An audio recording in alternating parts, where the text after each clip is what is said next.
ಆಸೆ ಇವತ್ತಿನ ಸಂಚಿಕೆ. ಸೂರ್ಯವ್ರ ಅಪ್ಪ ಇದ್ದವರು ದೇಹದಲ್ಲಿ ಶಕ್ತಿ ಕುಂದೋದ್ಮೇಲೆ ಆಸೆ ಹೆಚ್ಚಾದ್ಮೇಲೆ ಅಂತ ಮಾತಾಡ್ತಿರ್ತಾರೆ.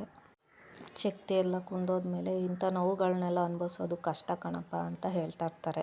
ಬಾಯಿ ಮುಚ್ಕೊಂಡು ಇವನ್ನೆಲ್ಲ ನೋಡೋ ಬದಲು ಕಣ್ಣು ಮುಚ್ಕೊಂಡ್ಬಿಟ್ರೆ ಒಳ್ಳೇದಪ್ಪ ಅಂತ ಹೇಳ್ತಾ ಇರ್ತಾನೆ. ಸೂರ್ಯ ಇದ್ದವರು ಆಗ ಏನಪ್ಪ ಈಗೆಲ್ಲ ಮಾತಾಡ್ತೀಯ ಅಂತ ಹೇಳ್ತಾ ಇರ್ತಾನೆ. ವಯಸ್ಸಾದ್ಮೇಲೆ ಮಕ್ಳ ಜೊತೆ ಇದ್ದು ಮಕ್ಳ ಕಷ್ಟಗಳೆಲ್ಲ ನೋಡ್ಕೊಂಡಿರೋದು ನಮ್ಮಂಥ ತಂದೆ ತಾಯಿಗೆಲ್ಲ ಅದು ಕಷ್ಟ ಆಗುತ್ತಪ್ಪ ಅಂತ ಹೇಳ್ತಾ ಇರ್ತಾರೆ. ಸೂರ್ಯ ಇದನ್ನು ಆಗ ನೋಡ್ದ ಮೀನಾ ಹೆಂಗೆಲ್ಲ ಮಾತಾಡ್ತಾ ಇದ್ದಾರೆ ಅಂತ ಹೇಳ್ತಾನೆ. ಆಗ ಮೀನಾ ಇದ್ದವಳು ತುಂಬ ನೊಂದ್ಕೊಂಡ್ಬಿಟ್ಟಿದ್ದಾರೆ ರೀ ಅಂತ ಹೇಳ್ತಾ ಇರ್ತಾಳೆ. ಅದಾದಮೇಲೆ ಶಾಂತಿ ಬಂದು ಅವ್ರು ಇದಕ್ಕೆ ನಿಂತ್ಕೊಂಡು ಅವಳನ್ನ ನೆನೆಸ್ಕೊಂಡು ಬೈತಾ ಇರ್ತಾಳೆ.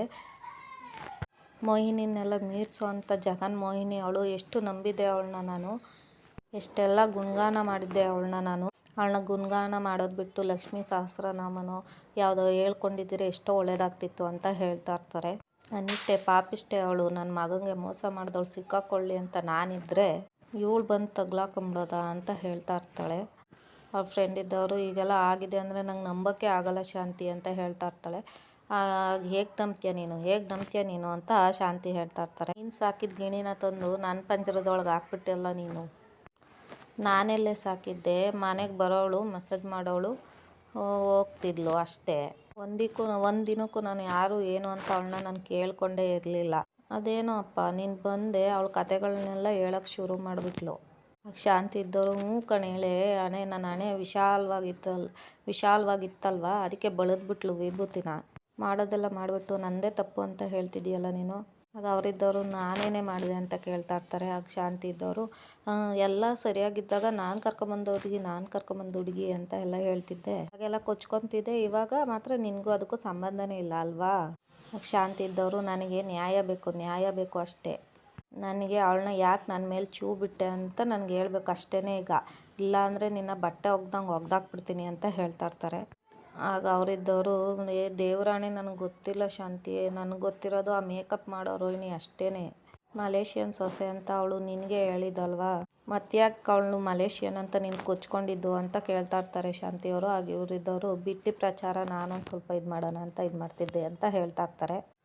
ಹ್ಞೂ ಕಣೆ ಬಿಟ್ಟಿದ್ದಿದ್ರೆ ಫ್ಲೆಕ್ಸ್ಗೆ ಹಾಕಿಸ್ಬಿಟ್ಟಿದ್ದೆ ನೀನು ಅಂತ ಹೇಳ್ತಾರೆ ಶಾಂತಿಯವರು. ಶಾಂತಿ ಮನೇನ ಉದ್ಧಾರ ಮಾಡಿರೋ ಉದ್ಧಾರಗಿತ್ತಿ ನೀನು ಅಂದ್ಬಿಟ್ಟು ನಿನ್ನ ಫೋಟೋನ ಫ್ಲೆಕ್ಸ್ಗೆ ಹಾಕಿಸ್ಬಿಡ್ತಿದ್ದೆ ಅಂತ ಹೇಳ್ತಾ ಇರ್ತಾರೆ. ಹಾಳಾಗೋಯ್ತಲೇ ನನ್ನ ಮನೆ ಸರ್ವನಾಶ ಆಗೋಯ್ತಲ್ಲ ಅಂತ ಶಾಂತಿಯವರು ಹೇಳ್ತಾ ಇರ್ತಾರೆ. ಆವಾಗ ಅವರಿದ್ದವರು ಮಲೇಷಿಯನ್ ಸೊಸೆ ಆದ್ರೇನೆ ಸೊಸೆನೇ ಅಲ್ವಾ ಅಂತ ಹೇಳ್ತಾ ಇರ್ತಾರೆ.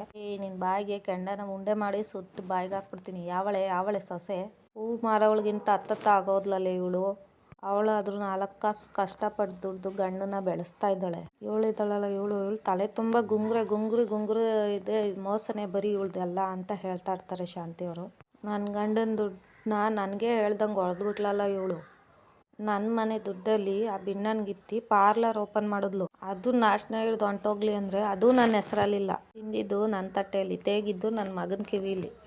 ಎಲ್ಲವ ನಿಮ್ಮ ಅಪ್ಪ ಅಂತ ಕೇಳಿದ್ರೆ ಮೇಕೆ ಮೇಯ್ಸೋನ್ನ ಕರ್ಕೊಬಂದು ಇವನೇ ಮಲೇಷಿಯನ್ ಮಾವ ಅಂತ ಹೇಳ್ಕೊಂಡು ತೋರಿಸ್ತಾ ಇದ್ಲು. ಏನು ಸಂದರ್ಭನೋ ಏನೋ ಅವಳನ್ನ ಮನೆ ಬಿಟ್ಟು ಕಳಿಸ್ಬಾರ್ದಾಯ್ತು ಅಂತ ಅವ್ರು ಹೇಳ್ತಾ ಇರ್ತಾರೆ. ಆಗ ಶಾಂತಿ ಇದ್ದವರು ಇಲ್ಲ ಅಯ್ಯೋ ಬಾರಮ್ಮ ಮೋಸ್ಕತಿ ಅಂತ ಅವಳನ್ನ ನಾನು ಕಣ್ಗಳಲ್ಲಿ ಕುಂಡಿಸ್ಕೊಂಡು ಹೋಗಮ್ಮ ನಮ್ಮ ಮಗನ ಜೊತೆ ಸಂಸಾರ ಮಾಡು ಅಂತ ಕಳಿಸ್ತಾ ಇರ್ಬೇಕಾಯ್ತಾ.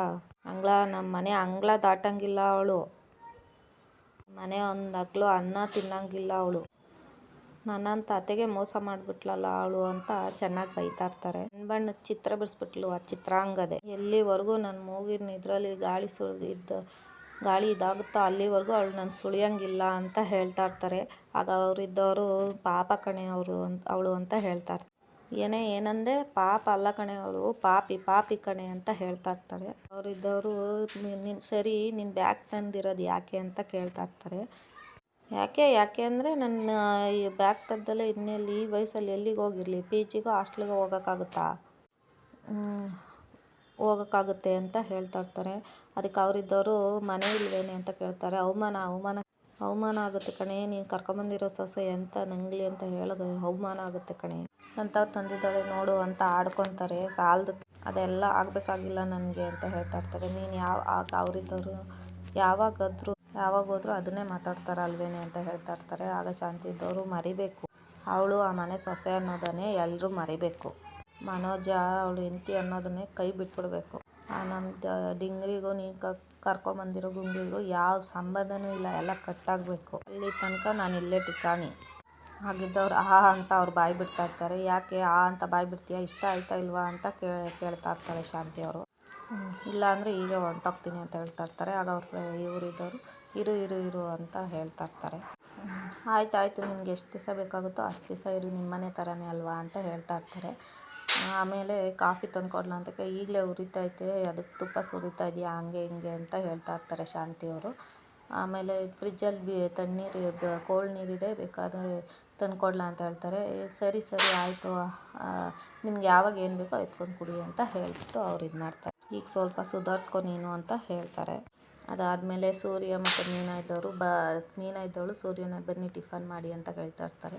ಆಗ ಸೂರ್ಯ ಇದ್ದವನು ಹಸಿವಿಲ್ಲ ಆಮೇಲೆ ಮಾಡೋಣ ಅಂತ ಹೇಳ್ತಾರೆ. ಆಗ ಮೀನಾ ಇದ್ದವಳು ಇಷ್ಟೊತ್ತಿಗೆ ಮನೇಲಿ ಎಲ್ಲರೂ ಟಿಫನ್ ಮಾಡೋಕೆ ಕೂತ್ಕೋತಿದ್ರು, ಆದರೆ ಇವಾಗ ಬಿಕೋ ಅಂತ ಇದೆ ಅಂತ ಹೇಳ್ತಾಳೆ ಮೀನಾ. ಸೂರ್ಯ ಇದ್ದವನು ಅಪ್ಪ ಎಲ್ಲಿ ಅಂತ ಕೇಳ್ತಾನೆ. ಇಲ್ಲೇ ಪಕ್ಕದಲ್ಲಿ ಎಲ್ಲೋ ಹೋಗಿ ಬರ್ತೀನಿ ಅಂತ ಹೋಗಿದ್ದಾರೆ ಅಂತ ಹೇಳ್ತಾಳೆ. ಸೂರ್ಯಂಗೆ ಫೋನ್ ಬರುತ್ತೆ. ಸೂರ್ಯಂಗೆ ರವಿ ಕಾಲ್ ಮಾಡ್ತಾ ಇರ್ತಾನೆ. ಈ ಕಡೆ ಮೀನಿಂಗೂ ಇವ್ರು ಕಾಲ್ ಮಾಡ್ತಾ ಇರ್ತಾಳೆ, ಶ್ರುತಿ ಕಾಲ್ ಮಾಡ್ತಾ ಇರ್ತಾಳೆ. ಇದ್ಯಾಕೆ ಇಬ್ಬರು ಬೇರೆ ಕಾಲ್ ಮಾಡ್ತಾವ್ರೆ ಅಂತ ಕೇಳ್ತಾ ಇರ್ತಾರೆ. ಆಗ ಇಬ್ಬರು ಫೋನ್ ತೆಗೆದ್ಬಿಟ್ಟು ಹೇಗಿದ್ದೀರಾ ಅಂತ ಅವರು ಕೇಳ್ತಾ ಇರ್ತಾರೆ. ಆಗ ಮೀನಾ ಇದ್ದವಳು ಮನೇಲಿ ಸ್ವಲ್ಪ ದೊಡ್ಡ ಸಮಸ್ಯೆನೇ ಆಗಿದೆ ಅಂತ ಹೇಳ್ತಾ ಇರ್ತಾಳೆ. ಶ್ರುತಿ ಇದ್ದವಳು ಸಮಸ್ಯೆನೇ, ಏನು ಸಮಸ್ಯೆ, ಮದುವೆ ಮುಗಿಸ್ಕೊಂಡು ಎಲ್ಲ ಖುಷಿ ಆಗೋದ್ರಲ್ಲ, ಯಾರಿಂದ ಏನು ಸಮಸ್ಯೆ ಅಂತ ಕೇಳ್ತಾ ಇರ್ತಾಳೆ. ಇನ್ಯಾರಿಂದ, ರೋಹಿಣಿಯಿಂದನೇ ಅಂತ ಹೇಳ್ತಾ ಇರ್ತಾಳೆ ಮೀನಾ. ರವಿಗೂ ಹಾಗೆ ಹೇಳ್ತಾ ಇರ್ತಾನೆ. ರೋಹಿಣಿ ಅದಕ್ಕೆ ಏನು ಮಾಡಿದ್ರು ಅಂತ ಕೇಳ್ತಾ ಇರ್ತಾನೆ ರವಿ. ಆ ಪೌಡ್ರಮ್ಮ ಏನು ಮಾಡಿಲ್ಲ ಅಂತ ಕೇಳು, ನೀವೆಲ್ಲ ಮನೆಗೆ ಹೋದ್ಮೇಲೆ ಪೌಡ್ರಮ್ಮ ಮಾವ ಇದ್ದಾರೆ, ಮಲೇಷಿಯನ್ ಮಾವ, ಅವ್ರು ಬಂದಿದ್ರು. ಆಗ ರವಿ ಇದ್ದವನು ಅವರೇ ಯಾಕೋ ಬಂದಿದ್ರು ಅಂತ ಕೇಳ್ತಾ ಇರ್ತಾನೆ. ಅವರೇ ಕಣೋ ಮದುವೆ ಹುಡುಗನ ಸೋದ್ರು ಮಾವ ಅಂತ ಹೇಳ್ತಾ ಇರ್ತಾರೆ. ಆಗ ಶಾಕ್ ಆಗಿ ಎಲ್ಲರೂ ಶ್ರುತಿ ಇದ್ದವಳು ಏನು ಹೇಳ್ತಿದ್ದೀರಾ ಮೀನವರೇ, ರೋಹಿಣಿ ಅವ್ರ ಮಾವ ಅಲ್ವಾ ಅಂತ ಹೇಳ್ತಾ ಇರ್ತಾಳೆ. ಮೀನಾ ಇದ್ದವಳು ಅವರು ಇಲ್ಲ ಶ್ರುತಿ, ಅವ್ರ ಮಾವನೂ ಅಲ್ಲ, ಅವ್ರು ಮಲೇಷಿಯಾದಿಂದ ಬಂದೂ ಇಲ್ಲ ಅಂತ ಹೇಳ್ತಾ ಇರ್ತಾರೆ. ರವಿ ಇದ್ದವನು ಏನೋ ಸುಮ್ಮನೆ ಏನೇನೋ ಹೇಳ್ಬೇಡ ಅಂತ ಹೇಳ್ತಾ ಇರ್ತಾರೆ. ಸೂರ್ಯ ಇದ್ದವನು ನಾನು ಯಾಕೋ ಸುಳ್ಳೆಲ್ಲ ಹೇಳಲಿ ಅಂತ ಹೇಳ್ತಾ ಇರ್ತಾರೆ. ಆ ಪೌಡ್ರಮ್ಮ ಎಲ್ರಿಗೂ ಮೋಸ ಮಾಡಿದ್ದಾಳೆ ಅಂತ ಹೇಳ್ತಾ ಇರೋದು ನಾನು. ಭಾವಾನಿ ಹೊಡೆದು ಕಾಪಾಡ್ದಲ್ಲ, ಅದಕ್ಕೆ ಥ್ಯಾಂಕ್ಸ್ ಹೇಳಬೇಕು ಅಂತ ಅವ್ರು ಬರ್ತಾ ಇದ್ದಾರೆ ಅಂತ ಹೇಳ್ತಾ ಇರ್ತಾರೆ. ಅಲ್ಲಿ ಮದುವೆದಾಗಿದ್ದೆಲ್ಲ ನೆನೆಸ್ಕೊಂಡು ಅವರು ಎಲ್ಲ ಶ್ರುತಿಗೂ ಮತ್ತು ರವಿಗೂ ಹೇಳ್ತಾ ಇರ್ತಾರೆ. ಅವರು ನಾನು ಪಾಡಿಗೆ ನಾನು ಮೇಕೆ ಮೇಯಿಸ್ಕೊಂಡು ಇರ್ತಿದ್ದವನು ನಾನು ಅಂತ ಅದೇ ಆ ಸ್ಟೋರಿನೆಲ್ಲ ಹಿಂದೆ ಮದುವೆ ಸ್ಟೋರಿದು ಹೇಳಿದ್ನೆಲ್ಲ ರವಿಗೂ ಮತ್ತು ಶ್ರುತಿಗೂ ಇಬ್ಬರು ಹೇಳ್ತಾ ಇರ್ತಾರೆ. ಆಗ ಶ್ರುತಿ ಇದ್ದವಳು ರವಿಗೆ ಸೂರ್ಯ ಅವರು ನಿಂಗೆ ಹೇಳ್ತಿದ್ದಾರೆ, ಶ್ರುತಿ ಮೀನವರು ನನಗೆ ಹೇಳ್ತಿದ್ದಾರೆ ಅಂತ ಹೇಳ್ತಾ ಇರ್ತಾರೆ. ನನ್ನ ಕೈಲಂತೂ ಇದು ನಂಬೋಕ್ಕೆ ಆಗ್ತಾಯಿಲ್ಲ ಅಂತ ಹೇಳ್ತಾ ಇರ್ತಾಳೆ. ಇನ್ನೇನಾಗುತ್ತೆ, ಇಷ್ಟು ದಿವಸ ನಮಗೆಲ್ಲ ಮೋಸ ಮಾಡಿದ್ದು ಪೌಡ್ರಮ್ಮ ಅಂತ ಅಮ್ಮಂಗೆ ಗೊತ್ತಾಗಿದೆ ಅಂತ ಹೇಳ್ತಾ ಇರ್ತಾರೆ.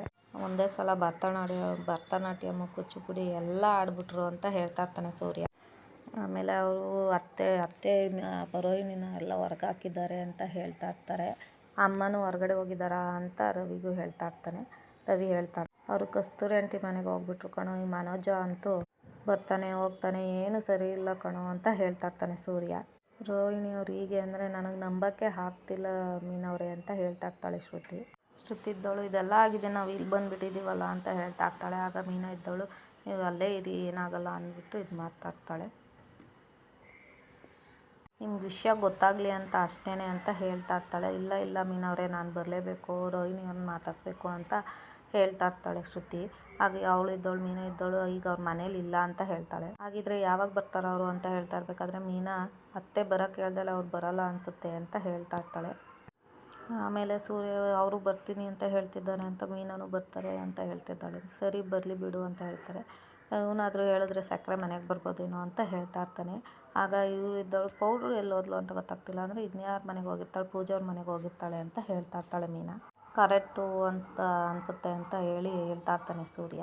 ಅತ್ತೆ ತಪ್ಪು ಮಾಡಿಬಿಟ್ರು ರೀ, ಅದಕ್ಕೆ ಯಾಕೆ ಆ ಥರ ಎಲ್ಲ ಹೇಳಿದ್ಲು ಅಂತ ಕೇಳಿದ್ರೆ ಹೊರ್ಗಾಕ್ಬಿಟ್ರು ಅಂತ ಮೀನಾ ಹೇಳ್ತಾ ಇರ್ತಾಳೆ.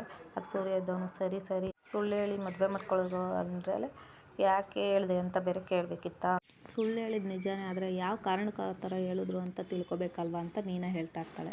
ನಿಜಾನೇ, ಆದರೆ ಅದರಿಂದ ಯಾವ ಉಪಯೋಗನೂ ಆಗ್ತಿರ್ಲಿಲ್ವಲ್ಲ. ಪರಿಸ್ಥಿತಿನ ಸಂಭಾಳಿಸೋಕ್ಕೆ ಯಾಕೆ ಇನ್ನೊಂದು ಕಥೆನ ಕಟ್ತಿದ್ಲು. ಹೋಗ್ಲಿ, ಮನೋಜನ ಹತ್ರನಾದ್ರೂ ಸತ್ಯ ಏನು ಅಂತ ಹೇಳ್ಬೋದಿತ್ತಲ್ವಾ. ಅವನ ಹತ್ರನೂ ಇದನ್ನೆಲ್ಲ ಮುಚ್ಚಿಟ್ಬಿಟ್ಲಲ್ಲ ಯಾಕೆ? ಅವನ ಹತ್ರ ಮೋಸ ಅವನಿಗೂ ಮುಚ್ಚಿಟ್ಬಿಟ್ಲಲ್ಲ ಅಂತ ಹೇಳ್ತಾನೆ. ಹೌದು ರೀ, ಕಾರಣ ಏನೇ ಗಂಡನ ಹತ್ರ ಅದನ್ನೆಲ್ಲ ಹೇಳ್ಕೊಬೋದಾಗಿತ್ತು. ಪಾಪ ರೀ ನಿಮ್ಮ ಅಣ್ಣ, ರಾತ್ರಿನೂ ಲೇಟಾಗಿ ಬಂದರು, ಬೆಳಗ್ಗೆನೂ ಬೇಗ ಹೋದ್ರು. ಅಲ್ಲ, ರೋಹಿಣಿನ ಹುಡ್ಕೊಂಡು ಹೋಗಿರ್ಬೋದಾ? ಹಾಗಂದ್ರೆ ನನ್ನ ಗೆಸ್ಸು ಕರೆಕ್ಟಾಗಿದ್ರೆ ಪೌಡ್ರಮ್ಮ ಮೋಸ ಮಾಡಿರೋದು ನೋಡಿ ಯಾವ್ದಾರ ಬಾರ್ಗೆ ಹೋಗಿ ಕೂತಿರ್ತಾನೆ ಕಣೆ ಅಂತ ಹೇಳ್ತಾ ಇರ್ತಾನೆ ಸೂರ್ಯ. ಯಾವ ಬಾರ್ಗೆ ಹೋಗಿರ್ಬೋದು ಅಂತ ಯೋಚನೆ ಮಾಡ್ತಿರ್ತಾನೆ. ಮನೋಜ ಸೇಮ್ ಬಾರ್ಗೆ ಹೋಗಿ ಕುಡಿತಾ ಇರ್ತಾನೆ. ಚೆನ್ನಾಗಿ ಕುಡಿದ್ಬಿಟ್ಟು ಮಾತಾಡ್ತಿರ್ತಾನೆ. ಆಮೇಲೆ ನನ್ನ ಹೆಂಡ್ತಿ ನನಗೆ ಮೋಸ ಮಾಡಿಬಿಟ್ಲು ಅಂತ ಎಲ್ಲ ಹೇಳ್ತಾ ಇರ್ತಾನೆ. ಆಮೇಲೆ ಮೀನಂಗೆ ಇವ್ರು ಫೋನ್ ಮಾಡ್ತಿರ್ತಾರೆ ಕಸ್ತೂರಿ, ಆ ಆಂಟಿಗೆ ಫೋನ್ ಮಾಡಿದಾಗ ಹೇಳಿ ಆಂಟಿ ಅಂದರೆ, ಇದೇನಮ್ಮ ರಾಮಾಯಣಗಳು, ರೋಹಿಣಿ ಆ ತರಕಾರಿ ಮಾಡೋರ್ನ ಯಾರನ್ನೋ ಮಲೇಷಿಯಾದ ಮಾವ ಅಂತ ಕರ್ಕೊಂಬಂದಿದ್ದೀನಂತೆ. ಹ್ಞೂ ಆಂಟಿ, ಎಲ್ಲ ಆಶ್ಚರ್ಯವಾಗಿದೆ ಅಂತ ಹೇಳ್ತಾರೆ. ಕೇಶವನ್ ಮಗಳು ಮದುವೆಲಿ ನೋಡಿ ನಮಗೂ ಶಾಕ್ ಆಗಿದೆ ಅಂತ ಹೇಳ್ತಿರ್ಬೇಕಾದ್ರೆ ಅವರ ಆಂಟಿ, ಈ ರೋಹಿಣಿ ಸಿಚುವೇಶನ್ ಏನೋ ಕರೆಂಟ್ ಸಿಚುವೇಶನ್ ಕರೆಂಟ್ ಥರನೇ ಇದೆ ಅಂತ ಹೇಳ್ತಾ ಇರ್ತಾರೆ. ಇವ್ರಿಗೂ ಶಾಕ್ ಮೇಲೆ ಶಾಕ್ ಕೊಡ್ತಾ ಇದ್ದಲ್ಲಮ್ಮ ಅಂತ ಹೇಳ್ತಾ ಇರ್ತಾರೆ. ಆಂಟಿ, ನಿಮ್ಗೆ ಅವ್ರ ಬಗ್ಗೆ ನಿಜವಾಗ್ಲೂ ಏನೂ ಗೊತ್ತಿರಲಿಲ್ವಾ ಅಂತ ಕೇಳ್ತಾ ಇರ್ತಾರೆ. ದೇವರಾಣೆ ಕಡಮ್ಮ, ನಮಗೇನೂ ಗೊತ್ತಿಲ್ಲ. ಮಸಾಜ್ ಮಾಡೋಕ್ಕೆ ಬರೋಳು ಅಷ್ಟೇ, ಎಲ್ಲ ಬೊಗಳೇನೋ ಅವಳು ನಿಮ್ಮ ಅತ್ತೆ ಹತ್ರನೇ ಬೊಗಳುತ್ತಿದ್ದು. ಮಲೇಷಿಯಾ ಹುಡುಗಿನೇ ನಂಗೆ ಸೊಸೆಯಾಗಿ ಬರಬೇಕು ಅಂತ ಆಸೆ ಪಟ್ಟಿದ್ದೆ ಶಾಂತಿನೇ. ಇಲ್ಲಿಗೆ ಬಂದು ಈಗ ನನ್ನ ಮೇಲೆ ಕೂಗಾಡ್ತಿದ್ದಾಳೆ ಕಣಮ್ಮ. ಆಂಟಿ, ಅತ್ತೆ ಹೇಗಿದ್ದಾರೆ, ಏನಾದ್ರು ತಿಂದ್ರಾ ಕುಡಿದ್ರಾ ಅಂತ ಕೇಳ್ತಾ ಇರ್ತಾರೆ. ಪ್ರಾಣ ತಿಂದು ರಕ್ತ ಕುಡಿಯೋಕ್ಕೆ ಕಾಯ್ತಾ ಇದ್ದಾಳೆ ಅಷ್ಟೇ. ನಮ್ಮನೇಲಿ ನಾನೇ ಎದ್ರುಕೊಂಡು ಜಿರ್ಲೆ ಓಡಾಡ್ದಂಗೆ ಓಡಾಡ್ತಾ ಇದ್ದೀನಿ. ಕ್ಲೋಸ್ ಫ್ರೆಂಡ್ ನೀವೇ ಇರೋದು ಆಂಟಿ ಅಂತ ಹೇಳ್ತಾ ಇರ್ತಾರೆ. ಮೀನಾ, ನಿಮ್ಮ ಮಾವಂಗೆ ಒಂಚೂರು ಹೇಳಪ್ಪ ಅಂತ ಹೇಳ್ತಾ ಇರ್ತಾರೆ. ರಂಗಣ್ಣ ಹೇಳಿದ್ರೆ ಸ್ವಲ್ಪ ಇದಾಗುತ್ತೇನೋ, ಹೇಳ್ದೇ ಇರ್ತೀವಿ ಆಂಟಿ ಅಂತ ಮೀನಾ ಹೇಳ್ತಾರೆ. ನಾವು ಹೇಳಿದ್ವಿ, 3 ದಿವಸಕ್ಕೂ ಮಕ್ಳು ಥರ ಆಟ ಮಾಡಿ ಹೋಗ್ತಾಳೆ, ನಾವಿನ್ನು ಕರೆಯಲ್ಲ ಅಂತ ಹೇಳಿದ್ವಿ. ಹಾಗೆ ಎಲ್ಲ ಮಾತಾಡ್ತಿರ್ತಾರೆ. ಅದಾದಮೇಲೆ ಸರಿನಮ್ಮ, ನಿಮ್ಮ ಮಾವು ಒಂಚೂರು ಹೇಳು ಅಂತ ಹೇಳ್ಬಿಟ್ಟು ಫೋನ್ ಕಟ್ ಮಾಡಿ. ಅದಾದಮೇಲೆ ಸೂರ್ಯ ಬರ್ತಾಯಿರ್ತಾನೆ. ಅವರು ಹೇಳ್ತಾ ಇರ್ತಾನೆ, ನಾವು ಮಾಡಿದ ಅಡುಗೆನ ನಾವೇ, ಆದರೆ ಪಾಪಿಗಳಂಗಲ್ಲ, ನಾವು ಮಾಡಿದ್ದು ನಾವೇ ಅನುಭವಿಸ್ಬೇಕು ಹಾಗೆ ಹೇಳ್ತಾ ಇರ್ತಾನೆ ಸೂರ್ಯ. ಆಗ ಮೀನಾ ಇದ್ದವಳು, ಕಸ್ತೂರಿ ಆಂಟಿ ಏನು ಮಾಡಿದ್ದಾರೆ ರೀ ಅಂತ ಹೇಳ್ತಾ ಇರ್ತಾರೆ. ಹಾಗೆ ಯೋಚನೆ ಮಾಡ್ಕೊಂಡು ಮಾತಾಡ್ತಾ ಇರ್ತಾರೆ ಸೂರ್ಯನು ಮತ್ತು ಮೀನಾನು. ಅಲ್ಲಿಗೆ ಈ ಸಂಚಿಕೆ ಮುಗಿಯುತ್ತೆ. ಈ ವಿಡಿಯೋ ಇಷ್ಟ ಆಯಿತು ಅಂದರೆ ಪ್ಲೀಸ್ ಲೈಕ್ ಮಾಡಿ, ಶೇರ್ ಮಾಡಿ, ಸಬ್ಸ್ಕ್ರೈಬ್ ಮಾಡ್ಕೊಂಡು ನೋಡಿ. Thank you for watching.